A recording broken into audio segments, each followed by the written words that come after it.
All right, let's turn now to CBS News senior White House and political correspondent Ed O'Keefe. He is in Austin, Texas, following today's Senate runoff. Ed, good morning.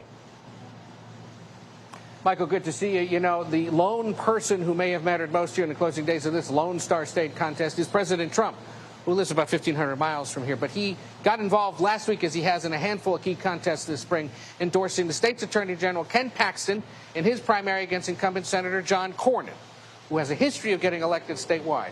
And now Republicans fear that the GOP is going to have to spend tens, if not hundreds of millions of dollars defending a reliably red Senate seat here in Texas against a Democrat who's holding his own.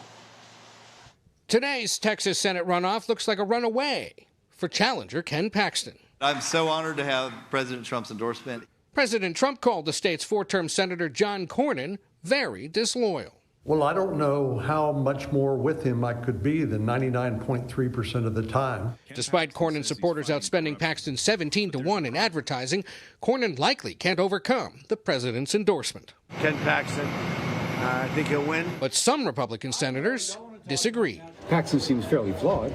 I mean, his wife's calling him an adulterer all over the place. Paxton has been plagued by years of personal scandals and an impeachment attempt over alleged misuse of power, all which he denied. We are not going to go quietly, and we are not going to let you buy the seat. We're about to take back Texas. So Democrats are rallying around James Tallarico, a state representative and seminarian who they believe is their best shot in decades. We are going to win this race. He's gained grassroots support and is focused on fighting billionaires and power. Republicans point to past statements like this. Modern science obviously recognizes that there are many more than two biological sexes. In fact, there are 6. God is non-binary. Still, Cornyn told us Paxton could cost Republicans more than just a Senate seat. If Ken Paxton is the nominee, I think all of that is at risk, and not just the Senate race, but these down ballot races as well. So I don't know why we would want to take that risk.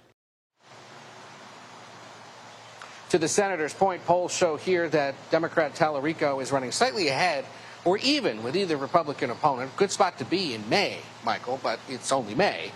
And Democrats have had their hopes dashed in this state for decades. They haven't elected a Democrat statewide in the Lone Star State since 1994. This Senate seat has been Republican since the 1988 election.